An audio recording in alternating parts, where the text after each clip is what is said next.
continuación, nuestro invitado. Buen día, buen día, buen día. Aquí estamos en Así es la Vida, una nueva temporada.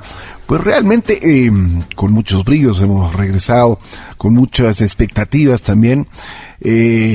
Buscamos como siempre cosas y casos interesantes para que sean una motivación, para que nosotros podamos, cada uno de nosotros podamos acogerlas de la mejor manera.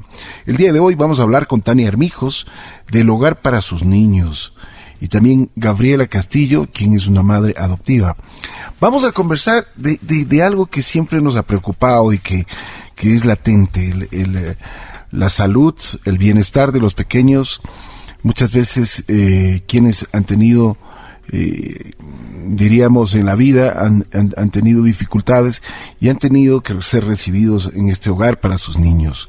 Así que vamos a hablar con Tania. Buenos días primero, Tania. Buenos días, Gabriela. ¿Cómo están? Ricardo. Buenos días. ¿Cómo les va? ¿Bien? Muy bien, gracias, sí. Qué bueno. A ver, cuéntanos, ¿qué es el Hogar para sus Niños? Bueno, Hogar para sus Niños es una organización no gubernamental sin fines de lucro privado que acoge a niños en situación de abandono, maltrato y negligencia, para que estos niños puedan restituir todos sus derechos, y por otro lado también abogamos en sus necesidades de reinsertarlos a sus familias biológicas, o bien, si este proceso no es posible, junto con el MIS, buscar familias adoptivas para que ellos puedan salir de esta institucionalización que ha llegado. ¿Desde qué edad ustedes pueden acoger a estos niños? Bueno, nuestra casa hogar recibe niños desde los 0 hasta los 5 años, 11 meses, que continúan su desarrollo con nosotros. Nosotros tenemos 2 casas hogares.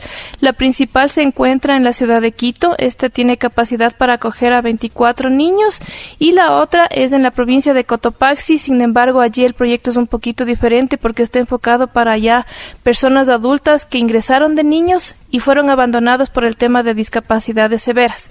Lamentablemente, estos niños, por su diagnóstico médico, no pudieron encontrar una familia, y el hogar se ha convertido en la familia alternativa y de por vida de estos pequeños. Entonces, realmente lo que hacemos es un cuidado integral, no solo en el tema del abandono, sino también del abandono con discapacidad.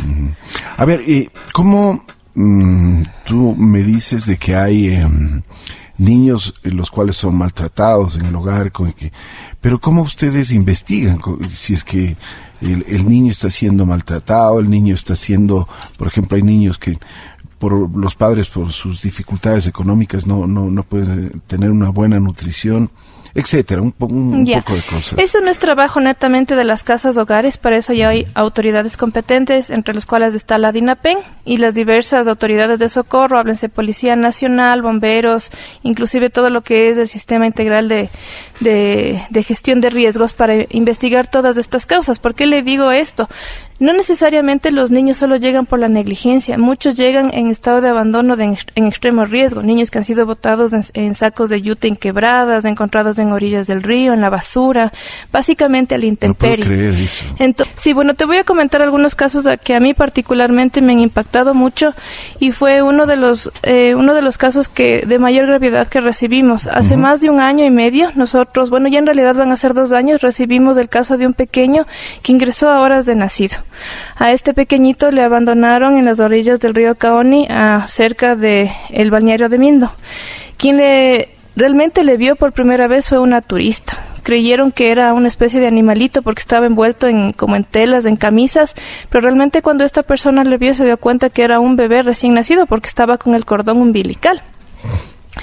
Cuando ella se dio cuenta de esto, puso en aviso a las autoridades, hizo un llamado, le rescataron al pequeñito, ingresó a una casa de salud en Pedro Vicente Maldonado. A las pocas horas fue trasladado al Hospital Docente de Calderón. Allí fue recuperado, más o menos estuvo internado 15 días. Al niño no le daban, por las condiciones de salud, de extrema hipotermia y deshidratación de los que había pasado, no le daban más allá de 1 año de vida. Sí, el niño con nosotros se desarrolló sin ningún problema y ahorita ya tiene una familia adoptiva. De hecho, nos visitó hace pocos días y está en excelente estado de salud. ¿Qué edad tiene ahora? Ahora ya tiene 2 años y medio. Sí, entonces realmente es un niño que está bien de está salud. muy bien de salud, no ha tenido ninguna complicación y se puede decir que es uno de los tantos sobrevivientes que si no intervinieran otras personas, simplemente estos casos serían una estadística más de mortalidad infantil. Es impresionante. A ver, yo quisiera, y en esto tú nos puedes ayudar, ¿qué es lo que le lleva a una madre, a un padre, votarle a su hijo? Muchas circunstancias. En primer lugar, hay que entender que todo el sistema está orientado a castigar a la mujer, ¿sí? A ver. ¿Por qué le digo esto? Exacto. Sí, porque cuando una mujer abandona, quien va a prisión es la mujer, pero nunca se le hace responsable al padre. Si el padre, porque el padre desaparece, pero no hay padre. eso te digo, eso dice la ley. Exactamente, eso dice la ley. La persona que abandona va directamente a prisión. ¿Sí? Pero no creo que diga directamente para la mujer. No, pero lamentablemente ¿quién pare? Las mujeres, ¿no es cierto? El hombre desaparece y en esa figura ya no hay nada que hacer. Sí, entonces por un lado es eso. Por otro lado está el tema de que lamentablemente la situación económica y de vulnerabilidad de estas personas no es solo en la situación de embarazo. Vienen consecuencias desde muy anteriores, inclusive desde generaciones de atrás. Tal vez esta madre fue vulnerada, la abuela fue vulnerada y así sucesivamente generaciones de atrás. Entonces vienen de cadenas en donde no se rompe el ciclo de extrema pobreza o de pobreza y siempre van cayendo en estas circunstancias. O por ejemplo, hubo malos contactos con malas personas, se involucran en tema de drogas, en tema de tráfico o de microtráfico de drogas y empieza todo este ciclo de vulnerabilidad, ¿sí?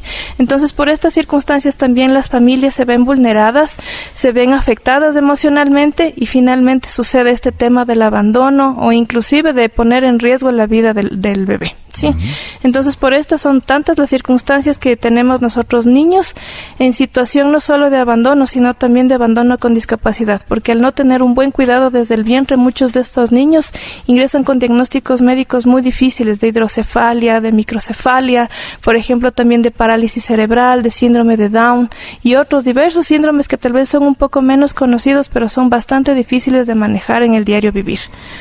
Bueno, así como hay personas que se quieren deshacer de sus hijos, de sus niños, no los pueden mantener, no los pueden llevar.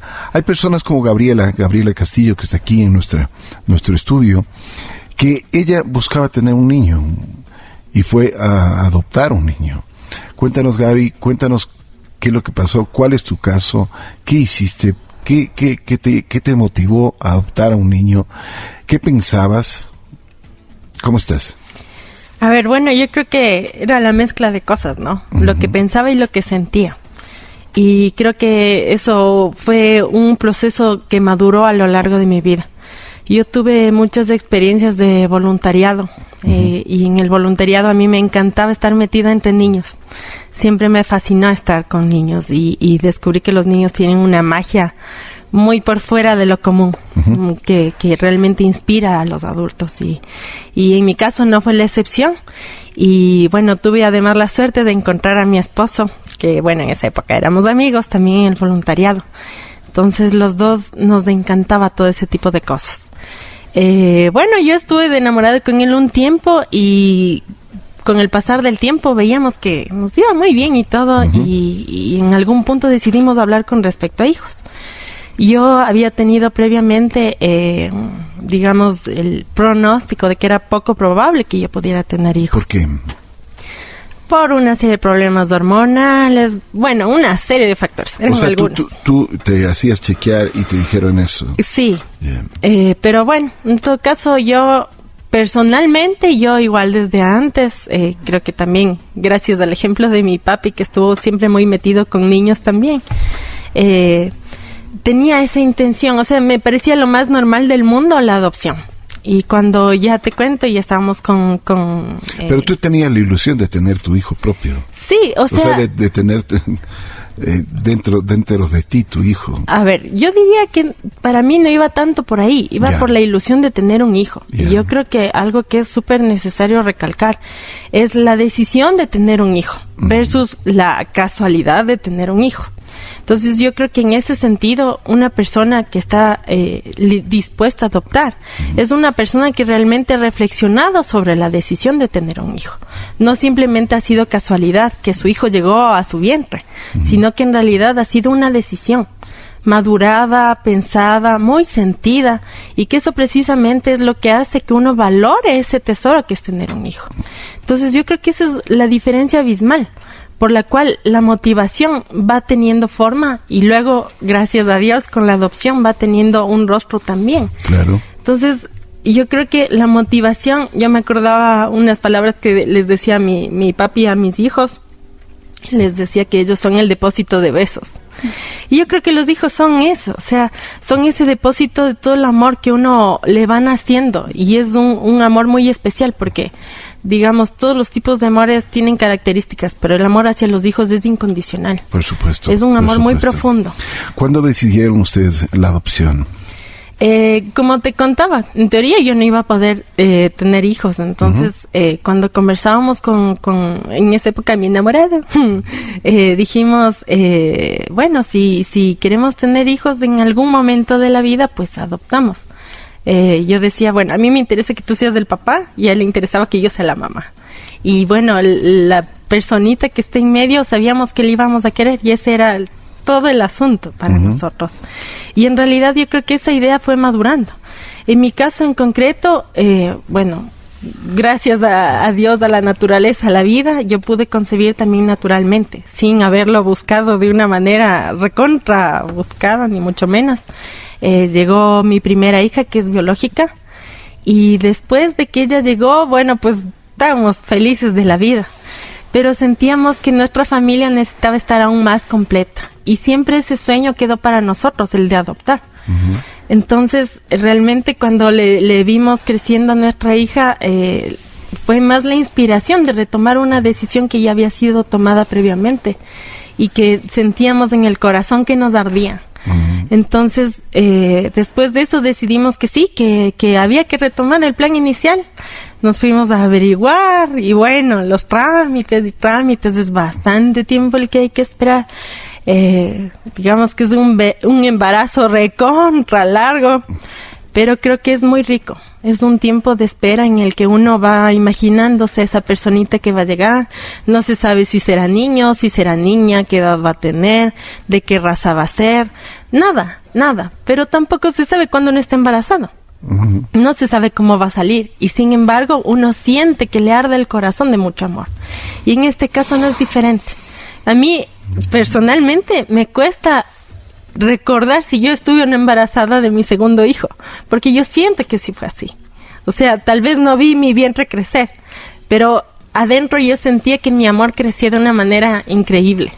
Y claro, ya verle, cuando le vi, Dios mío, fue como todo un sueño hecho una personita. Qué lindo. Oye, a ver, cuéntame, para entender un poquito, cuando ustedes deciden adoptar, ¿cuáles son, qué hicieron? ¿A dónde fueron? ¿Cuáles son los pasos que ustedes debieron tomar para adoptar un niño? Tú dices que no sabías de que iba a ser niño o niña. No puedes hacer ninguna selección en absoluto. Por eso, explícanos un poquito cuáles son los procedimientos.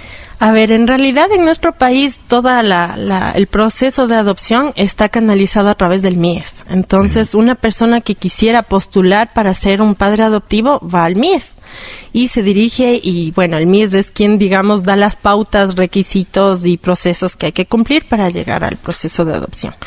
El proceso ha ido cambiando a lo largo del tiempo. Entonces, cada vez, ¿Ha ido mejorando? En unas partes sí, en unas partes sí, en otras no, porque siempre habrá dificultades. Aquí lo que hay que ver también es la protección del menor. Así es. Que eso es importantísimo. Así es. Exacto. Bueno, digamos, el enfoque del MIES es básicamente el de buscar padres idóneos. ¿Qué quiere decir padres idóneos? Personas que realmente estén preparadas para, primero el reto de ser papás, porque sea biológico o no biológico, ser papás es un reto. Y aparte de eso, que tengan la vocación de, en realidad, querer y apostarse por ese hijo con la consecuencia que traiga, ¿me entiendes? Y bueno, vuelvo al punto, sea biológico o no, eso va igual, porque tú, digamos, si estás embarazada y tu hijo te sale enfermo o hija te sale enfermo, ¿le vas a dejar de amar por eso? No es cierto. Entonces en este caso es igual. Entonces toda esa preparación, todo ese proceso que también es de orden psicológico y todo eso, el MIES lo va evaluando.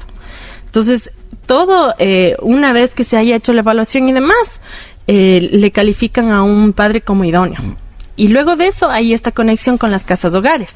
Entonces las casas hogares básicamente tienen como que, ya hay papás idóneos para esta posibilidad de niños. Entonces ahí, digamos, en realidad el cuello de botella en todo el proceso generalmente es del tiempo jurídico en el que un niño que haya entrado por alguna razón a una casa hogar llega a ser declarado como adoptable. Ese es un tiempo que lamentablemente es demasiado largo. Entonces supongamos que hay 5 niños declarados en adoptabilidad y tenemos como 30 papás declarados como idóneos. Hay que ver cuál hace match con cuál, digamos, por el perfil de papá y el perfil del hijo podría ser una mejor compatibilidad. Entonces todo ese proceso intervienen varias instituciones. Como papás, la parte inicial es la que, digamos, nos lleva personalmente más tiempo, el de ser declarados idóneos y luego de esperar ese match. Entonces todo eso en mi tiempo, cuando yo apliqué y demás, era alrededor de 2 años. A veces fluctúa, ¿no? Más o menos. Pero ya digo, en este caso en concreto, el tiempo más crítico es precisamente el tiempo que pasan los niños en la casa hogar. O sea que la decisión de adoptar tiene que ser firme, porque imagínate, con 2 años cualquiera dice, vea, déjalo más. Y ese es un tiempo como básico, ¿no? Porque hablamos de niños que permanecen siquiera entre 5, 6, 8 años en una casa hogar esperando a que lleguen padres. Pero ¿no creen que eso lo hace mal a los niños? Por supuesto. Sí. Porque ellos deberían tener la posibilidad de si ya tienen, ya están unos padres idóneos, pues inmediatamente darle la posibilidad al niño y a los padres también, o sea, porque que los niños que crezcan en un hogar, en una familia. O sea, yo creo que eso es mucho mejor que estén en el hogar, ¿no? En este hogar. Absolutamente. En los hogares. Sí, la sugerencia sería... ¿Por qué no hacen eso? Sería más bien, ¿qué es lo que sucede en Ecuador y nosotros lo vemos desde las casas hogares? Es que sí hace falta un poco más la promoción del tema de la adopción. En muchos países la gente tal vez no piensa adoptar, o si lo hace ya sabe exactamente cuáles son las ideas bases y hacia qué institución acudir. Aquí en el Ecuador no sucede eso, ¿sí? Usualmente la persona que quiere adoptar siempre va a una casa hogar, pero cuando ya se chocan con la realidad de que no es en la casa hogar, de que tiene que ser un proceso estatal, mucha gente desiste, la verdad. Y hemos tenido muchos casos de que se han demorado tanto que, claro, como dice Gaby, le ardía en el corazón. Ese calor deja de existir y en algún momento se apaga. Y a veces cuando ya llega ese momento, la familia, cuando ya se topa con la realidad y está frente a frente a ese niño, decide ser que ya no es padre. Sí, entonces realmente hay que un poco sí apresurar esas circunstancias, porque como usted dice, dilatar tanto ese tiempo sí puede devenir muchas cosas, porque claro, en un momento yo puedo estar estable emocionalmente, económicamente, todas las circunstancias son favorables para esa adopción, pero si se dilata mucho ese tiempo, tal vez todas esas circunstancias ya no son favorables. Y además eso es perjudicial. Exacto. Yo algo que creo que es importantísimo aquí tomar en cuenta, y es el hecho de que el Estado garantiza que un niño tenga un hogar, pero en realidad el hogar es más que una casa. El hogar es la familia, el apoyo, el sentirse amado incondicionalmente, el que pase lo que pase, ese niño o niña va a tener quien la atienda, quien le quiera. Y creo que ese es el punto esencial. O sea, no es garantizar, digamos, la salud, porque sí es importante, pero más que nada es garantizar el amor. Un niño, por más que esté bien cuidado, bien de salud y demás, pero que no esté amado, no va a tener las capacidades que un niño amado. Y yo creo que ese es el punto medular por el cual tenemos que ser conscientes de la necesidad de que un niño, si entra a una institución, debería salir lo más rápido posible a un hogar. Entonces, ese es el punto. O sea, los niños no deberíamos garantizarles solamente el bienestar como un checklist, porque el bienestar en realidad es que un niño se sienta en plenitud amado. Ese es el bienestar por el cual deberíamos nosotros velar. Oye, pero realmente me dejaba muy preocupado todos estos comentarios y circunstancias. Gaby, ¿qué tiempo les tocó a ustedes este proceso que realmente es injustificable? O sea, esto es realmente tormentoso. Yo creo que más y así decirlo, para los pequeños, pues les están quitando una posibilidad grande, ¿no? Así es. Y para los padres igual, porque los padres de esto quieren y necesitan entregar cariño, necesitan entregar, bueno, todo. Pero, ¿por qué tanto? ¿Cuánto tiempo a usted les tocó? A ver, voy a responderte en dos partes. A ver, la primera, la espera de un adulto es una y la espera de un niño es otra. La espera de un adulto se vuelve complicada, dolorosa. ¿Por qué? ¿Por qué? Porque es básicamente un anhelo. Es como, no sé, como un sueño que no sientes la manera de que llegue a cristalizarse. Uh-huh. Pero con toda esa dificultad, tú eres un adulto. Ahora imagínate lo que sería soñar con un papá o una mamá y siendo niño. Entonces, esa espera en realidad es mucho más fuerte, debe ser mucho más dura de llevar. En nuestro caso en concreto fue prácticamente 2 años, pero nuestro hijo cuando lo recibimos tenía 1 año, 1 mes. Y mi hijo, muy especialmente, fue un caso casi récord de tener una adoptabilidad tan rápida. O sea, fue realmente muchas circunstancias a favor de él. Él es súper suertudo. Y desde ahí, o sea, yo creo que él tuvo mucha suerte en que su proceso haya sido tan ágil. Porque en realidad es una excepción de muy pocos casos. Muchas veces ese proceso demora mucho más. Qué increíble, ¿no? Sí, y bueno, en nuestro caso, yo creo que, a ver, estos casi 2 años fueron fuertes. A mí especialmente cuando era Navidad me golpeaba durísimo, Año Nuevo, pensaba en si estará cumpliendo años y yo no estaba para hacerle una fiestita. Era algo que a mí me movía, pero de pies a cabezas, o sea, y me cuestionaba y era bastante duro. Y yo creo que en mi caso en concreto, bueno, primero obviamente el apoyo de mi esposo, porque los dos soñábamos con lo mismo. Uh-huh. Entonces, en general nos dábamos la fuerza el uno al otro. Una cosa, tú no podías decir, bueno, yo quiero un hijo o una hija. Nunca te dieron esa posibilidad. No, a ver, esa parte me olvidé de recalcar. O sea, de acuerdo a la ley, uno no puede escoger ni sexo, ni edad, ni raza del niño que llegue a ser tu hijo. Y digamos, esto tiene, digamos, un fondo de que no haya discrimen en realidad. Uh-huh. Y bueno, o sea, yo creo que, ya te digo, cuando uno va madurando esta decisión y te vas planteando todos estos retos, tienes que estar realmente seguro de haber cumplido todos esos esquemas para hacerlo con la certeza. Y yo creo que esa certeza es la que te permite que cuando ya llegue tu hijo a casa, realmente estés dispuesto a solo amarle. ¿En esto también entran los niños con discapacidad o no? Por supuesto que sí. No por el hecho de que sea un diagnóstico difícil no significa que no sean adoptables. Uh-huh. ¿Cuál es la diferencia? Que todavía el tema de la adopción para personas con discapacidad en el Ecuador es un poco aún difícil de admitir. Pero, por ejemplo, muchos de estos niños que tienen estos grados de severidad que sobrepasan los 50, 60, 70, inclusive llegan hasta casi el 100% de discapacidad, algunos sí han salido en procesos de adopción internacional.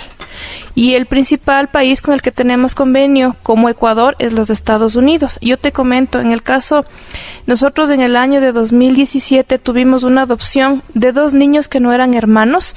Ellos 2 tenían, la una iba a cumplir ya los 16 años y el otro tenía 13. Los 2 tenían parálisis cerebral en grado severo, estamos hablando que casi bordeaban el 80 y 90% de discapacidad. Y una familia norteamericana les adopta a los 2 porque la madre era una enfermera especializada en cuidados de parálisis cerebral. Ella hizo una misión cristiana, hizo un voluntariado aquí en el hogar de un par de semanas y se conmovió del caso y les adoptó a los 2. Ahora los 2 niños viven en los Estados Unidos al cuidado de esta madre que tiene específicamente la especialización y les apoya desde una clínica también para darles los cuidados que necesitan en su discapacidad. Uh-huh. Pero yo diría que bendición, ¿no? Sí, realmente. Porque eso sí realmente es una bendición. Sí, y hay que tomar en cuenta que muchos de estos casos de la casa hogar que tenemos en Cotopaxi únicamente se abren o cuando estos niños salen o cuando uno de ellos fallece. Entonces realmente es la importancia de seguir promoviendo no solo la adopción de niños que no tienen un diagnóstico difícil, sino de aquellos también de romper ese tabú de que por qué un niño con discapacidad no puede ser amado, no puede ser cuidado, si igual necesita de familia. A ver, yo tengo una pregunta. El hogar para sus niños, que específicamente estamos hablando de esto, es sin fines de lucro. Así es. No, es no gubernamental. ¿De qué viven? ¿Cómo se financian? ¿Cómo se sostienen? Porque el cuidado de los chicos, de los niños, cuando ingresan al hogar, pues tiene sus costos. Así es. Bueno, nuestra organización principalmente nace como un ministerio enfocado en Cristo y a raíz de la experiencia de dos esposos, ¿sí? Ellos vienen al Ecuador, fundan el proyecto a la final de la década de los 80 y a partir de eso inician la búsqueda de recursos en los Estados Unidos. El 75% de los recursos vienen desde iglesias cristianas norteamericanas del Canadá también, y por otro lado ese 25% restante lo levantamos mediante autogestión.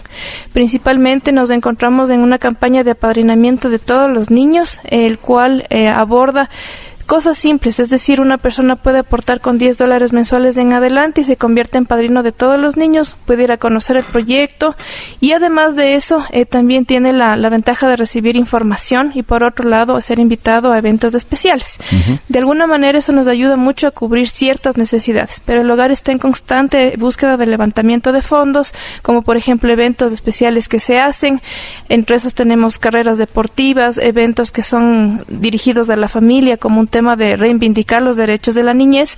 Por otro lado también está el tema de donaciones de insumos que nosotros siempre decimos, como casa, piensen en sus necesidades. Ahora eso multipliquen por 57, que es el número total de niños que nosotros tenemos y algunos con discapacidades. Y finalmente está el tema de todo lo que es la responsabilidad social y el voluntariado, en el cual las personas y empresas se pueden involucrar para apoyar y dar sostén al proyecto. Sin estas personas, sin toda esta comunidad, realmente el hogar no pudiera subsistir. Lo que nosotros tratamos es de hacer un llamado también a la comunidad a que se una para que pueda dar cabida en su corazón de que hay estos niños y que requieren de una comunidad hasta que puedan encontrar una familia del corazón, como ha sido el caso de Gabriel. Entonces hacemos este llamado para que se unan a nosotros. Bueno, y a la final, cuéntame, Gaby, ¿qué tiempo les tomó el encontrar a esta personita que vino a alegrar el hogar de ustedes? En realidad, como te comentaba, para nosotros fue 2 años, prácticamente. O sea, faltaron días para que sean los 2 años. Pero, como te cuento, o sea, fue un proceso en el que muchas cosas fueron madurando. En nuestro caso, como ya teníamos igual nuestra primera hija, ella era la que más esperaba la llegada de su hermanito. Y bueno, no sabíamos de hecho si iba a ser hermanito o hermanita, sino cuando ya fue prácticamente un mes antes de que nos entreguen. Y ella le esperaba, no tienes idea, si nosotros le esperábamos, ella le esperaba el doble. Entonces fue un tiempo en el que igual se fue preparando también la familia, porque nosotros, claro, bueno, somos llenos de amigos, de familia, de un montón de personas. Y al principio, como decía Tania, también es mucho romper el tabú, el paradigma, porque la gente a veces como que tiene reparo con algo que ni siquiera conoce. No se ha enfrentado a la situación, entonces por eso de plano mejor como que la evita. Uh-huh. Y en nuestro caso fue igual, ir preparando a la familia, decirles que habíamos tomado la decisión. Muchos nos decían, pero si tú ya puedes tener, ya tuviste una, ¿por qué no tienes otro hijo por la misma forma? Y les decía, en realidad no, para nosotros era la convicción de que nuestro hijo es la ruta por la que íbamos a encontrarle. Y en realidad te puede sonar súper chistoso, pero cuando nos iban a entregar el caso, yo la noche anterior incluso le soñé a mi hijo. Y mi hija también la había soñado. Pero tú ya sabías que era... No sabía que me iban a decir siquiera el caso. Yo no sabía. O sea, y de hecho yo estaba de viaje, estaba en ese tiempo en Lima. Y yo soñé y me ilusionó un montón y dije, creo que le estoy esperando con tanta ansia que por eso hasta ya sueño un bebé. Y en esas mi esposo más bien me avisó por correo que le habían dicho que al otro día nos iban a avisar ya de una posibilidad de un niño o niña. Y me tocó pegarme el viaje y bueno, pues ahí nos expusieron en realidad el caso de nuestro hijo y para nosotros fue una certeza absoluta de que era él, era quien habíamos estado esperando años. Sí. ¿Qué edad tiene ahora? Ahora ya cumplió 4 años. 4 años, ya va para iniciar el 2 en realidad. Me imagino que ustedes tienen que también, como padres adoptivos, tienen que cumplir una serie de requisitos, e incluso en la parte psicológica creo que deben estar muy, yo diría, deben haber recibido ciertos tipos de comportamiento con el niño, bueno, una infinidad de cosas. ¿Cómo ustedes le están criando a este niño? ¿Cómo el niño se siente? Y porque él puede ver muchas diferencias con su hermanita, digamos, ¿no? O sea, diferencias, digamos, tú sabes cómo son los niños muchas veces, y molestosos, o sea, les dicen, ves que tú no eres hermano realmente no eres tú el hermano, sino que viniste de otra casa, y así por el estilo. Claro, verá, en nuestro caso en concreto, nuestros hijos son exactamente iguales, criados exactamente igual, y creo que, digamos, un hijo es hijo, punto. Y en ese sentido, los dos hacen las mismas travesuras, los dos tienen sus logros, cada uno tiene su personalidad, tal cual como un hijo de la misma madre, tal cual. Porque incluso entre hermanos consanguíneos uno es abismalmente a veces totalmente distinto del hermano. Y sin embargo uno está criado bajo el mismo techo, con la misma comida y todo, y son igual siempre distintos. Entonces creo que es primero darse cuenta de que a veces uno puede creer que va a hacer algo distinto cuando en realidad no lo es. Porque todo depende del concepto o del criterio con el que tú le estés criando. Así es. Entonces, creo que por un lado va por ahí. Por otro lado, por ejemplo, en mi caso en concreto, tenemos varios amigos que también son papás de corazón. Y depende el caso de cada niño. Porque, por ejemplo, en nuestro caso, nuestro hijo era muy chiquito. Entonces, él en realidad se acuerda muy poco de la casa hogar. Y él nos pregunta y nosotros le respondemos con toda naturalidad. Mi hija igual se acuerda de cuando le fuimos a ver a su hermano y todo. Entonces tenemos las cosas, tenemos los videos, las fotos, todo eso. Entonces cada vez que mi hijo quiere preguntarnos, nosotros le respondemos. Y obviamente afianzando el hecho de que nosotros, porque él haya llegado después, no es que le queremos de una forma distinta. Entonces yo creo que en ese sentido no hemos tenido nosotros ningún problema o alguna situación de que él se sienta menos o más que alguien. En ese punto no hemos tenido nosotros personalmente ningún conflicto. Yo Sin embargo, iba a decir, hay casos en los que los niños ya llegan más grandes al hogar y ellos ya tienen un recuerdo de la casa hogar. Entonces es un abordamiento diferente, pero no cambia la esencia de tratarle como un hijo. Claro. Ese es el punto. Y creo que ante la sociedad también ese es el punto. O sea, un niño, independientemente de que sea biológico o sea adoptado o demás, va a ser un niño. Y no tiene por qué ser tratado diferente. Es un niño. Antes de hacer esta entrevista, yo estaba chequeando y estaba leyendo sobre algunos casos que han habido particularmente. Ya cuando están más grandes, ya cuando tienen una cierta edad, hay, como cualquier ser humano, se pregunta de dónde vengo. Y quieren saber su pasado, qué pasó con sus padres biológicos. Esa es una pregunta que cualquier ser humano se puede hacer. Y mucho más en este tipo de, cuando existe una adopción, los ya jóvenes se preguntan eso. ¿Qué hacer? ¿Se permite en algún momento la casa hogar permiten dar ciertos datos de sus padres o como tú decías al principio de esta entrevista, fue encontrado en un basurero, o sea, los niños fueron botados, o sea, esa es más o menos la inquietud. ¿Qué es lo que pasa? Bueno, antes de responder esa pregunta quiero hacer un paréntesis porque me pareció algo hermoso que decía Gaby al respecto del sueño de los niños, ¿sí?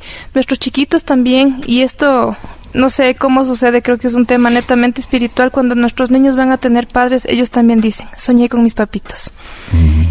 Y es un mes y llegan sus papitos, ¿sí? Entonces, y es algo maravilloso, y tal vez no es que lleguen ya a adoptarles, sino que llega la noticia de que ya hay padres.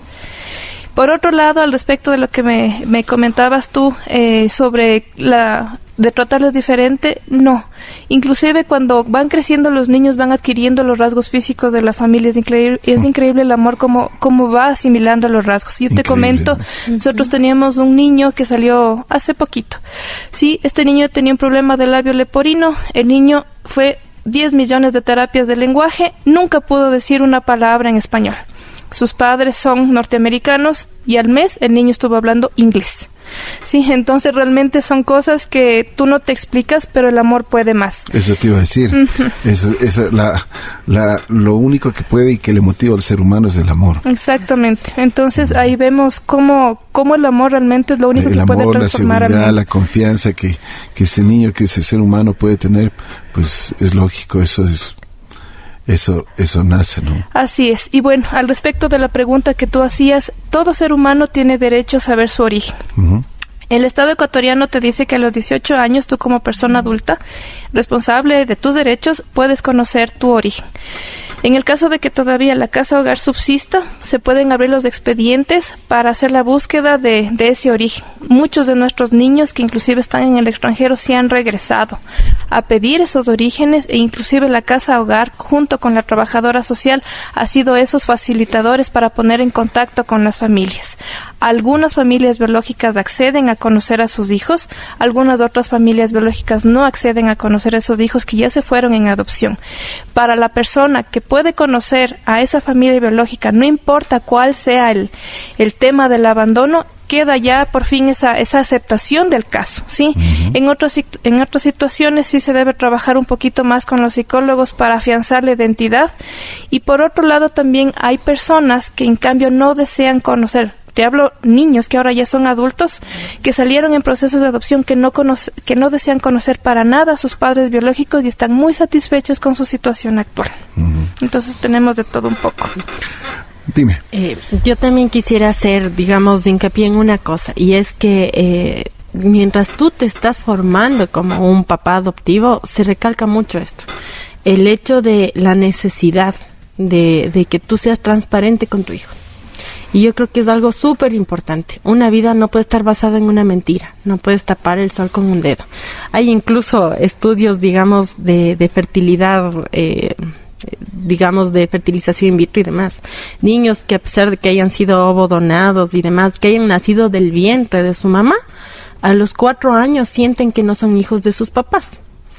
Así nadie les diga, ellos sienten que no son hijos de sus papás. En este caso en concreto, ellos también lo saben. Uh-huh. Entonces yo creo que el punto aquí está en siempre, ya digo, si tú amas bien a una persona, tienes que ser transparente. ¿Cómo más a un hijo tuyo le puedes mentir? Claro. Y decir que fue de una o de otra manera. En realidad el camino correcto es, por un lado, ser transparente. Por otro lado, estar con tu hijo, apoyarle y conforme vaya creciendo la inquietud y demás, ir satisfaciendo esa necesidad. Porque es diferente lo que tu hijo te puede entender a los 4 años, que a los 10 años, que a los 14, que a los 20, y etcétera. Y el punto es de estar siempre al lado. Nosotros tenemos varios amigos que ya sus hijos ya son grandes y de hecho les han dicho, o sea, a pesar de que ellos saben cómo fue su historia y todo más, cómo llegaron a su hogar, etcétera, etcétera, tienen esa necesidad de conocer a sus familiares biológicos. Y en realidad, conversando entre todos, decíamos, el punto aquí está en que cuando eso ocurra, nosotros estar al lado de ellos y ser respetuosos y acompañar ese proceso. O sea, si es que, porque incluso, ¿no?, nos contaba un amigo, decía, cada vez que va, se queda dentro del carro y ya llega allá y dice, no, ya no quiero. Y nos regresamos y nos pegamos del viaje para irle y acompañarle y estar ahí al lado de él. Y no se ha atrevido hasta ahora. Uh-huh. Pero probablemente algún día sí se atreva a entrar, a golpear la puerta y decir, yo salí de aquí. Y en ese punto estar al lado de nuestro hijo. Entonces creo que eso es algo súper importante. Les quiero agradecer muchísimo. Gracias por haber aceptado la invitación. Tania, del hogar para sus niños, y Gabriela son padres adoptivos y nos han contado su experiencia, nos han contado lo que realmente ellos tuvieron que pasar para tener la felicidad, como ella misma dice, Gabriela, el poder tener a esa personita junto a ellos y darles todo el amor del mundo. ¿Qué les podrían decir ustedes a las personas que buscan, que necesitan y que quieren dar amor a un niño. ¿Qué es lo que tú le podrías decir en este momento a las personas que te están escuchando y que posiblemente a veces se pueden estar preguntándose: yo quisiera adoptar a un niño, yo quisiera estar con un niño, yo quisiera darle amor, quisiera darle un hogar a un niño?